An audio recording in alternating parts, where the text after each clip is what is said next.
paz do Senhor, queridos irmãos, pastor Davi Passos, mais uma vez aqui para estudarmos a nossa lição da Escola Bíblica Dominical, lição essa do terceiro trimestre de 2025, e hoje estaremos falando sobre a lição 10, que tem o título A Expansão da Igreja.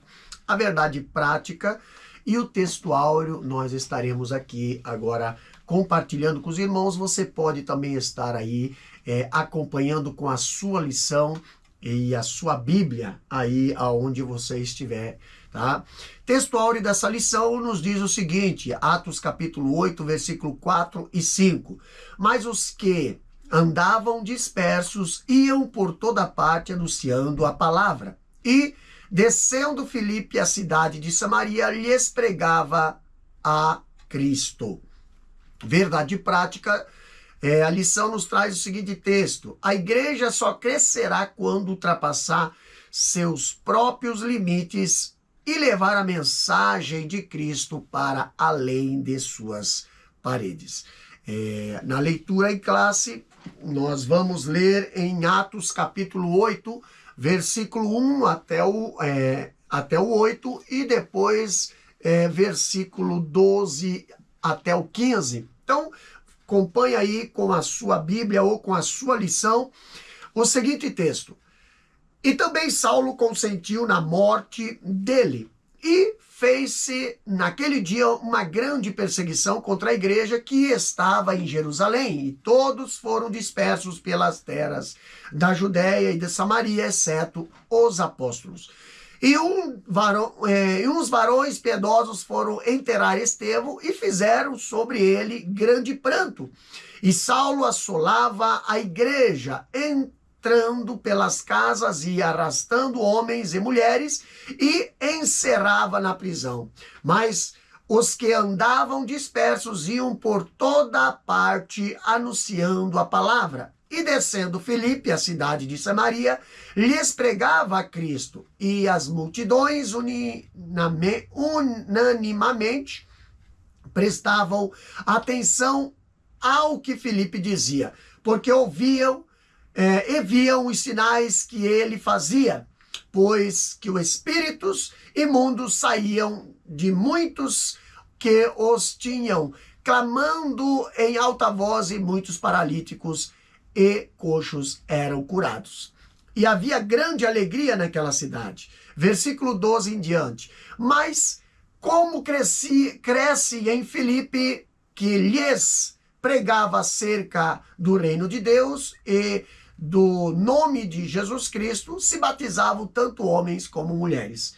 E creu até o próprio Simão, e sendo batizado ficou de contínuo com Filipe, e vendo os sinais e as grandes maravilhas que se fazia, estava atônito.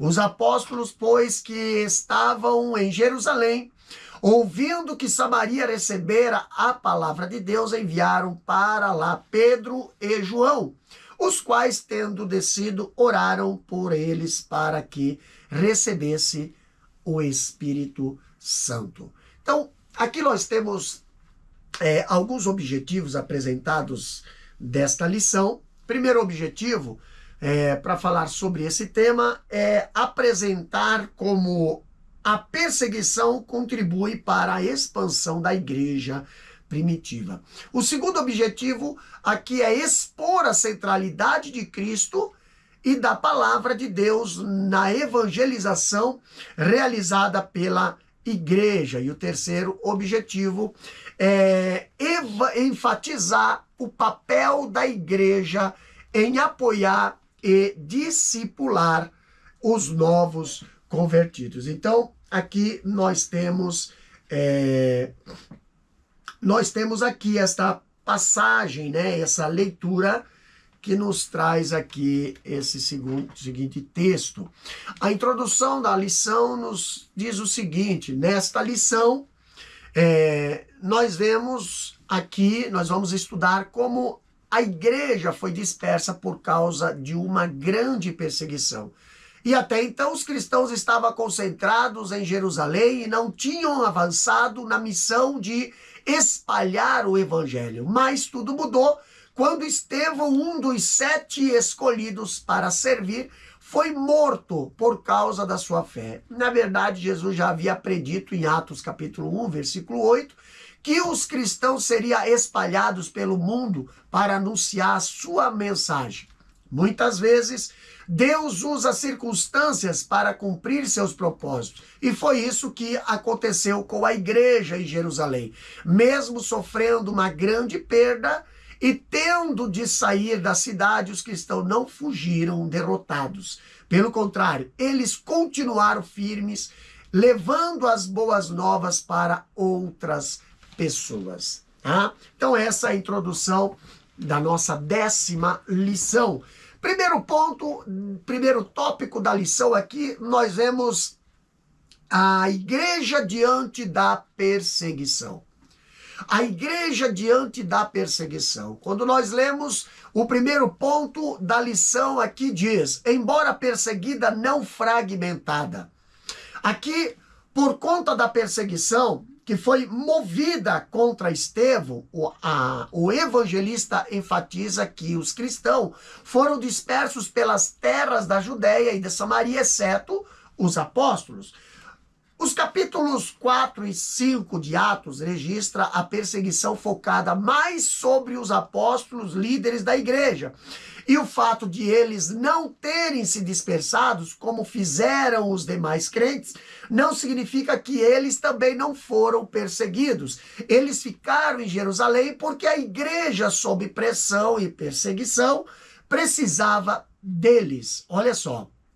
O que está em foco aqui é a intensidade que a perseguição atingiu, que daquele momento em diante alcançaria todos os crentes. Deve ser também destacada que, mesmo perseguida e dispersada, essa igreja não se desorganizou, nem se fragmentou, mas continuou uma igreja forte e unida. Então aqui nós já temos bastante relatos e escritos sobre a perseguição aos cristãos de Jerusalém. E desde o seu início, quando falamos da igreja, a igreja enfrentou questionamentos, oposições e perseguições. E quando a igreja nasce no Pentecoste, os curiosos ali presentes já apresentavam os seus primeiros questionamentos. Eles diziam, como diz aqui em Atos capítulo 2, versículo 12, que quer isto dizer? Né? Esta era as questões que eles faziam. Né?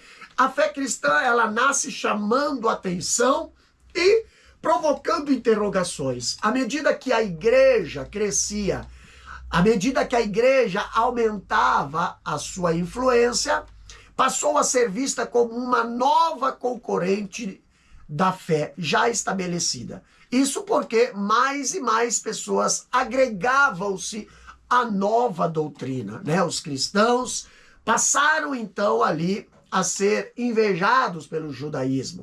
A fé que era admirada, agora ela passa a ser contestada. Então, a perseguição, portanto, sempre esteve presente na história da igreja. Quando olhamos a missão Portas Abertas, que se dedica em ajudar cristãos perseguidos em todo o mundo, eles destacam que a perseguição, como temos visto, nunca se afastou da igreja.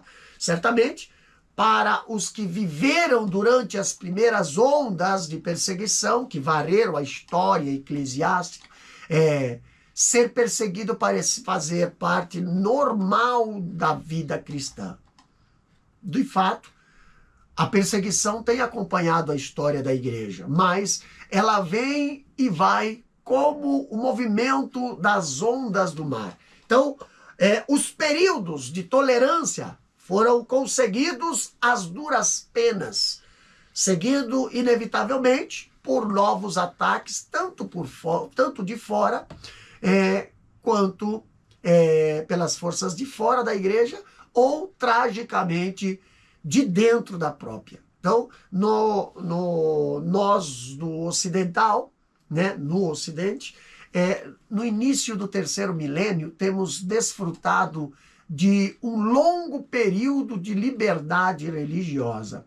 A história, no entanto, nos ensina que não há garantia de que essa liberdade continue. Tá? No segundo ponto, aqui nós vemos a igreja em luto. A narrativa de Lucas, lendo na lição agora, a narrativa de Lucas destaca que uns varões piedosos foram enterrar Estevão e fizeram sobre ele grande pranto. A palavra copetós, né, traduzida aqui como pranto, significa também choro, lamentação e luto. Lucas nos informa que esse pranto foi feito por varões piedosos. O texto não especifica quem eram eles. Alguns acreditam que fossem judeus que viviam em Jerusalém e cuja oposição aos cristãos não era tão intensa. O contexto favorece que eram cristãos compassivos que fizeram esse lamento antes também de fugirem ao serem dispersos. Tá? Aqui no capítulo 8 de Atos, nós, na verdade, o que poderíamos chamar de as consequências ou efeitos da perseguição. Estevão, ele já havia sido martirizado por conta da sua fé e os cristãos estavam sendo espalhados por toda a terra. A igreja expande-se, mas não de forma voluntária e organizada. Até então, nenhum plano, né, de evangelismo ou implantação de igreja havia sido discutido com vista ao cumprimento da grande comissão. O projeto Confins da Terra, lá de Atos capítulo 1, versículo 8, ainda não havia saído do papel. E então agora nós vemos o terceiro ponto da lição aqui nos dizendo: mas não desesperada. Olha só que interessante, a lição nos diz o seguinte: o fato é que a igreja pranteou Estevão, chorou por ele e lágrimas foram derramadas. Contudo, o texto não mostra uma igreja desesperada, desmotivada ou devorada pela tristeza. Um de seus membros queridos e ilustres havia sido morto, trazendo consequência para todos, mas isso não a calou nem tampouco a impediu de manter-se entusiasmada para avançar no testemunho de Cristo. Então, olha só que interessante. Tudo isso mudou com a morte de Estevão. Se nós olharmos, e consequente aqui o aumento e expansão da perseguição, aqui precisamos chamar a atenção para um fato. Embora a incursão evangelística dos cristãos que saíram de Jerusalém não tenha sido organizada nem planejada, mas motivada pela perseguição, não há nenhuma dúvida aqui, meus queridos, de que Deus usou essa circunstância para a expansão do seu reino. Quando olhamos o contexto bíblico, esse fato é de fácil verificação. José do Egito, por exemplo, tinha consciência de que o Senhor havia usado circunstâncias adversas para a preservação do seu próprio povo. Quando olhamos para Gênesis capítulo 41, versículo 7, né? Ali diz: pelo que Deus me enviou adiante de vós para conservar vossa sucessão na terra e para guardar-vos em vida por um grande livramento. O Senhor também agiu com Ester, da mesma forma, quando olhamos Ester capítulo 4, versículo 14.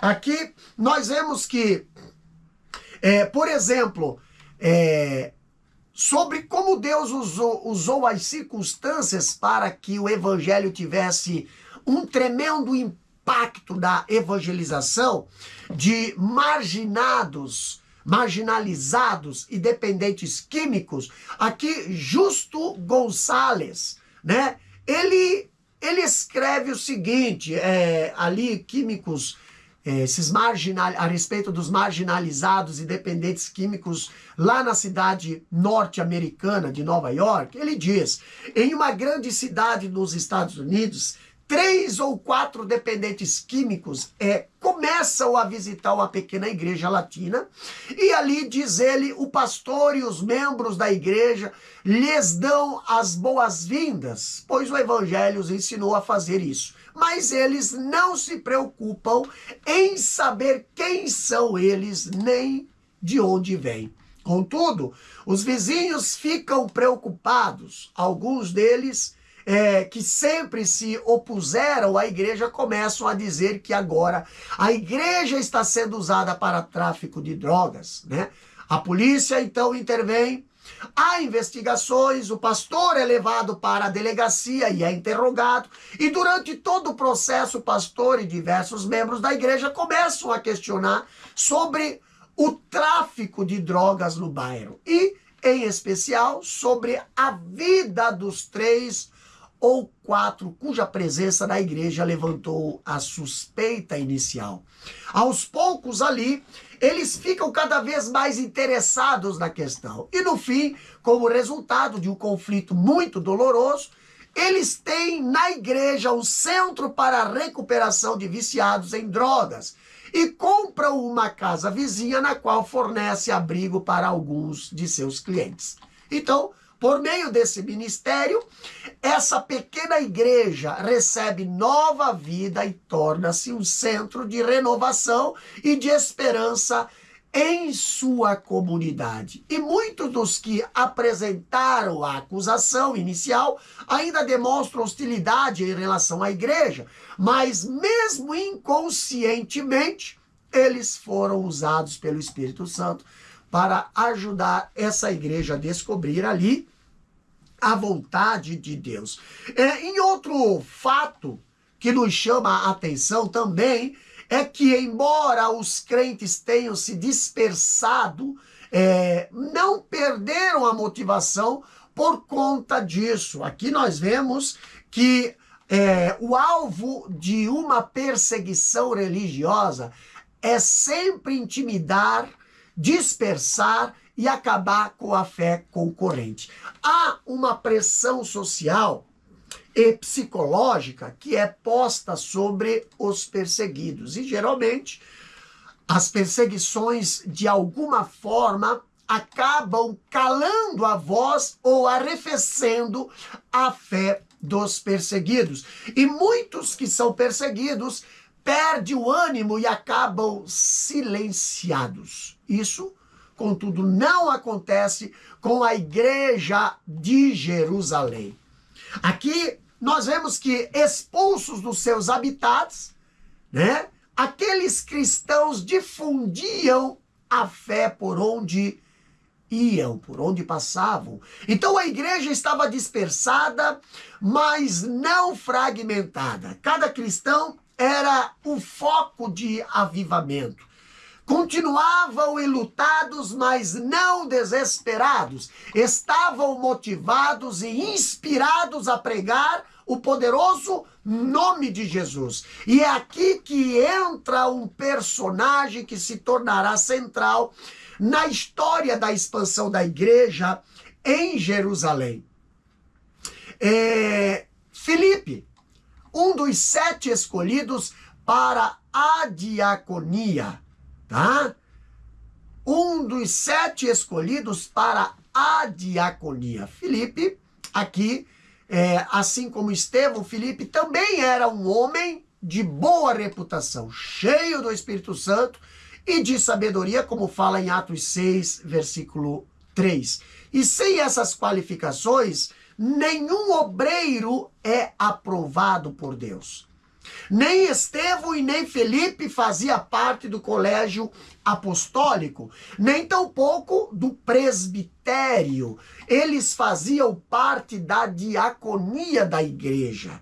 Deus usava os apóstolos e presbíteros, mas não só eles. Os serviçais também eram instrumentos poderosos do Espírito Santo. De fato, o Espírito foi derramado sobre toda a carne, sem exceção, como fala em Atos 2:17. Por esse tempo, a atenção não estava voltada para o ofício ou o cargo, mas na pessoa e função a que exercia. Ali, meus queridos, como deve ser, era a unção que determinava o ofício, e não o contrário, como nós vemos em muitos lugares nos dias de hoje, né? Vamos para o segundo tópico. O segundo tópico aqui diz o seguinte: a igreja que evangeliza. Primeiro ponto do segundo tópico diz: evangelização centrada na palavra. Em Atos 8:4, lemos que os que andavam dispersos iam por toda parte anunciando a palavra. E esse versículo mostra que a igreja primitiva era movida pelo poder do Espírito Santo, ou seja, cheia da presença divina para levar a mensagem de Jesus adiante. Mas além disso, a igreja de Jerusalém também era focada na palavra de Deus. Os cristãos que foram espalhados por diferentes lugares não pararam de falar sobre as boas novas de Jesus. A igreja primitiva operava sob Espírito Santo e era, portanto, firmada na palavra de Deus. Sua fidelidade à mensagem do reino resultou em muitas conversões, milagres e libertações.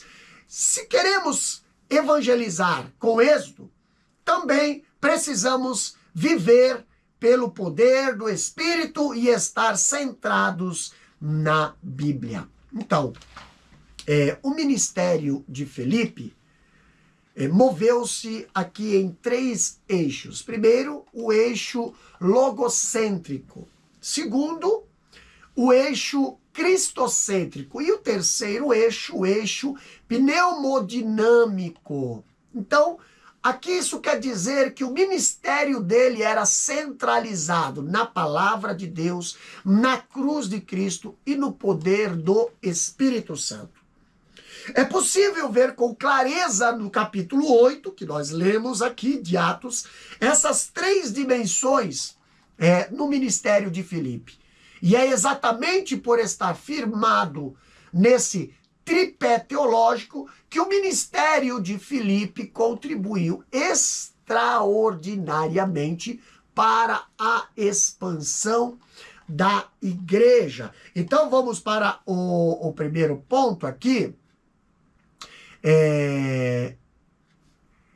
A evangelização centrada em Cristo. Então vamos lá. Evangelização centrada em Cristo. Mas primeiro eu quero falar aqui da evangelização ali logocêntrico, né? Que eu falei aqui, né?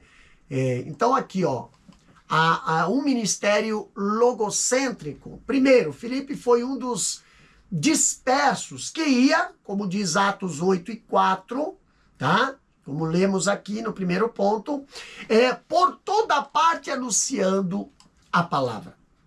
Então o seu ministério em Samaria teve por fundamento a palavra de Deus.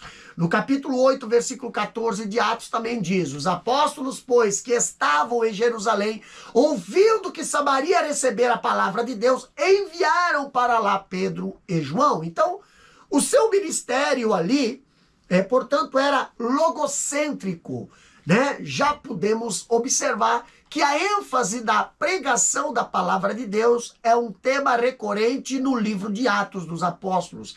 E Pedro já havia dito que a pregação da palavra era prioridade dos apóstolos. Quando ele fala lá em Atos capítulo 6, versículo 4, mas nós perseveraremos na oração e no ministério da palavra. Então, e orando, pedindo que Deus concedesse a eles a ousadia necessária para pregar a palavra, no versículo 29 de Atos, capítulo 4, ali diz: concede aos teus servos que falem com toda ousadia a tua palavra. Então, essa era a oração de Pedro, né? E também dos apóstolos ali. Então, se firmarmos a nossa pregação e o ministério na palavra de Deus, então não tem como as coisas não darem certo. Tudo que tem como base a palavra do Senhor funciona. A palavra de Deus, ela não volta vazia, como fala Isaías 55:11. Ali diz: assim será a palavra que sair da minha boca. Ela não voltará para mim vazia.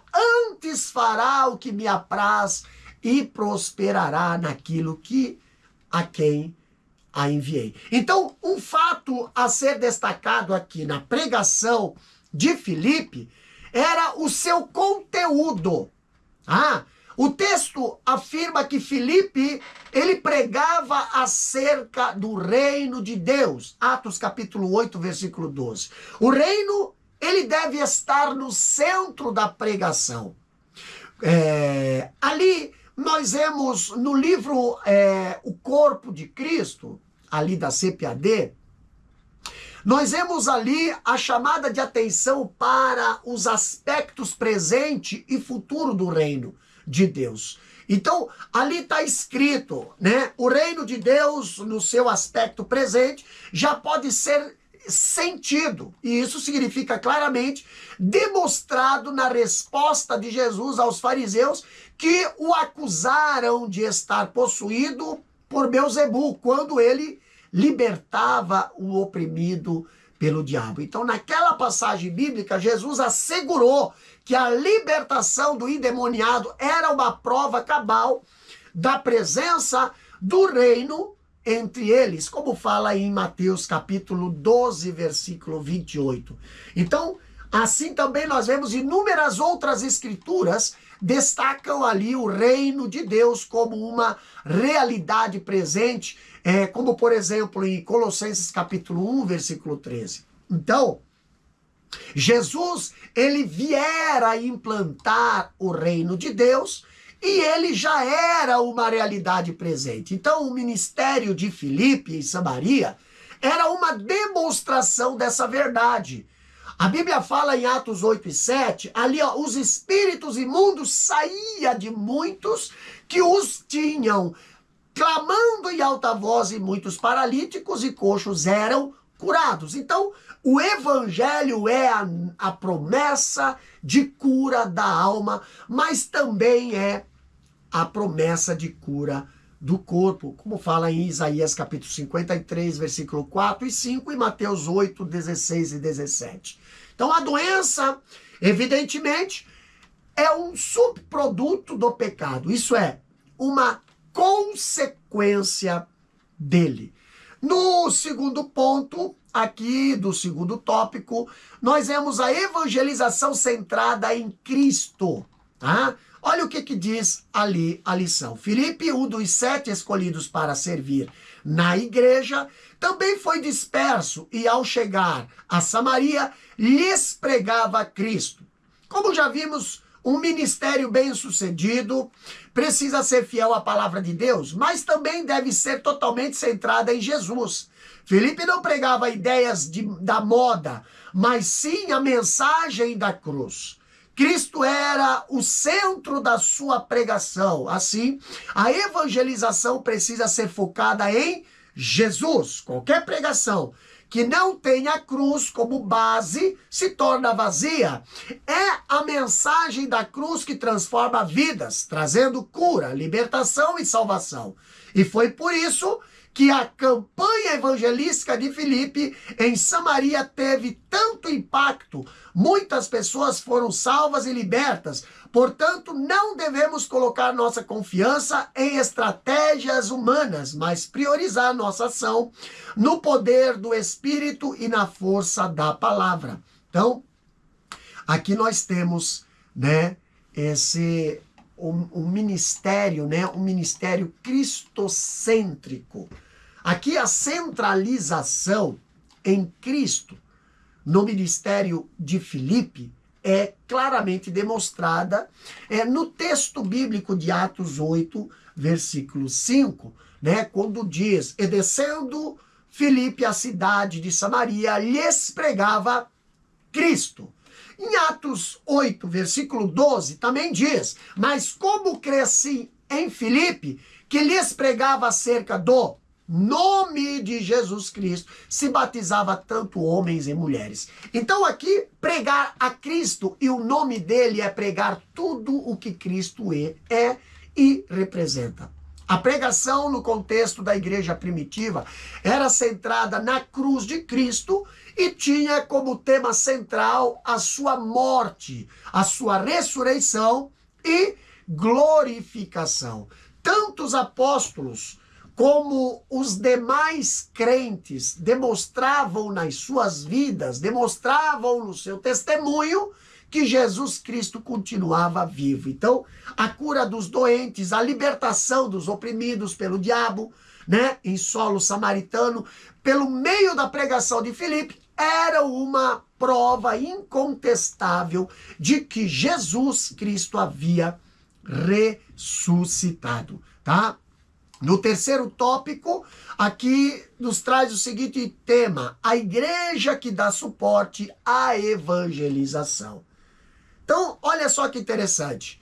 O suporte da igreja. Primeiro ponto diz: no livro de Atos, lemos que os apóstolos, pois que estavam em Jerusalém, ouvindo que Samaria recebera a palavra de Deus, enviara para lá Pedro e João. Essa passagem mostra que a igreja de Jerusalém dava suporte e completo apoio ao trabalho que era feito fora dos seus muros. Quando a igreja começou a sair fora de seus padrões, os apóstolos procuraram dar apoio e suporte ao trabalho evangelístico e missionário. Não basta mandar missionário, é necessário dar-lhes suporte na missão que realizam. Então aqui nós vemos, né, que a igreja, o outro eixo da pregação de Filipe, estava fixado nos carismas do Espírito. Era movido pela força do Espírito Santo. E Filipe, ele curava os enfermos, expulsava os demônios mediante o poder do Espírito Santo. E Simão, o mágico que se convertera por meio do ministério ali de Filipe, queria esse poder também.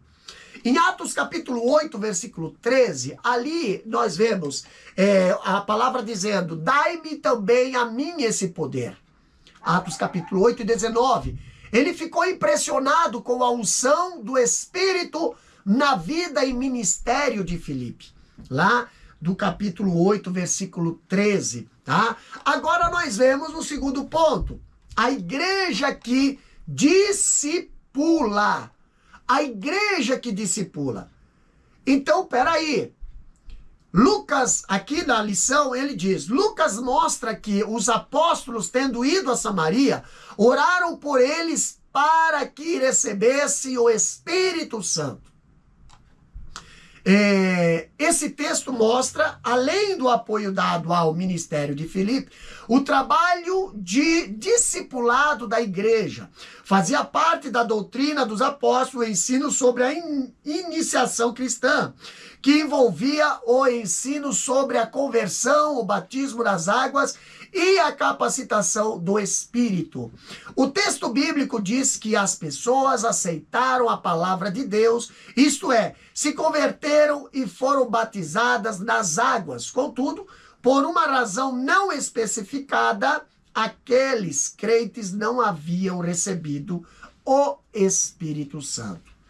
Queridos, o Espírito de Deus não somente será responsável pela instrução dos apóstolos e outros discípulos, senão que desempenhará um papel no desenvolvimento da narração sobre a propagação da palavra de Deus, desde Jerusalém até os confins da terra, como fala Atos 1 e 8. Em Atos, há somente poucos capítulos nos quais a influência do Espírito não se faz de algum modo, patente. O Espírito aparece pela primeira vez no capítulo 1, versículo 2, e logo 56 vezes mais. Quando Lucas ressalta assim a ação do Espírito, já desde o começo do livro de Atos, como a força motriz que impulsiona ali o período da igreja, como fala em Atos capítulo 9, versículo 31. Então já havia sido descrito de maneira semelhante no período de Israel e especialmente no começo do período de Jesus, né? O Espírito se converte agora no motor da narração que vai se desenvolver. E assim, Atos se apresenta como a continuação da história de Jesus do Evangelho lucano. E ressalta a continuidade do que havia começado no ministério terreno de Jesus e da igreja cristã, iniciando por instrução dos apóstolos do Cristo ressuscitado mediante o Espírito Santo. Agora, no terceiro ponto, do terceiro tópico, ali diz: sem o recebimento do Espírito, o discipulado está incompleto. Olha só que interessante, a lição diz o seguinte: Filipe pregou a Cristo e realizou muitos sinais entre os samaritanos, levando-os à fé e ao batismo nas águas. Mais tarde, os apóstolos Pedro e João foram enviados para que recebessem o Espírito Santo, completando assim o discipulado destes novos crentes. Para os apóstolos, o discipulado estava incompleto sem o recebimento do Espírito. Essa visão da conversão cristã permanece e devemos levar os novos na fé a desfrutarem da experiência pentecostal, assim como fizeram os apóstolos, tá? Então, sem capacitação do Espírito Santo na vida e ministério de Filipe, a entrada do evangelho em Samaria não teria sido tido tanto efeito. Então, o Espírito de Deus, portanto, foi a grande força motriz que impulsionou a igreja na sua missão, tá? Vamos lá. Aqui a conclusão diz o seguinte: nessa lição, vimos como o evangelho se espalhou rapidamente após a perseguição contra a igreja. E isso só acontece porque a mensagem cristã tinha um foco claro. A palavra de Deus e a cruz de Cristo. Sem Cristo e sem a Bíblia, não há evangelho. A Bíblia não destaca os métodos que Filipe usou para evangelizar Samaria, mas enfatiza o poder do Espírito Santo e da palavra de Deus. Esse é o exemplo que devemos seguir. Então, ainda falando aqui sobre a capacitação, né? A supervisão apostólica, nós devemos aqui observar uma carta missionária, tá?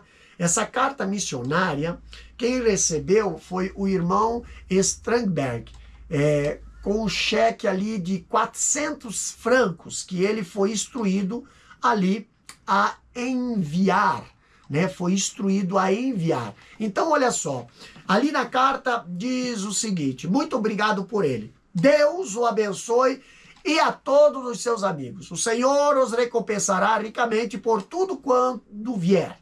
Nós sempre compartilhamos fraternalmente com os outros que servem na vinha, com todos os recursos que o Senhor nos dá. Acabei de chegar em casa depois de uma viagem, estive ausente por 2 meses. O Senhor estava conosco e nos abençoou de maneira maravilhosa. Glória seja dada ao seu nome.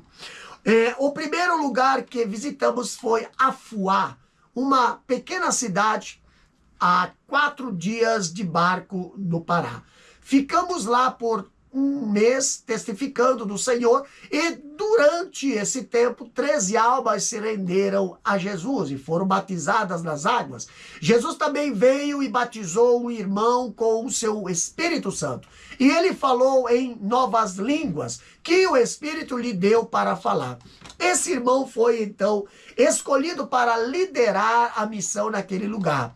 Orem por ele. Então aqui essa carta, esse texto, foi extraído de uma carta que foi enviada pelo missionário assembleiano Daniel Berg para o pastor Escandilavo, né, Jock, né, e foi publicado no periódico sueco Brugdmens, né, Roche, em julho de 1915. E nessa época, Berg estava radicado, né, em Belém do Pará, ali, de onde partia, né, para alcançar outros municípios do estado. E observamos aqui nessa carta a gratidão de Berg pelo suporte espiritual e apoio financeiro que recebia da igreja sueca, tá? Algo parecido com isso aconteceu em Samaria, quando a igreja de Jerusalém soube que Samaria havia recebido a palavra de Deus e enviou 2 dos seus membros para darem suporte ao evangelista e apoiar os recém-convertidos.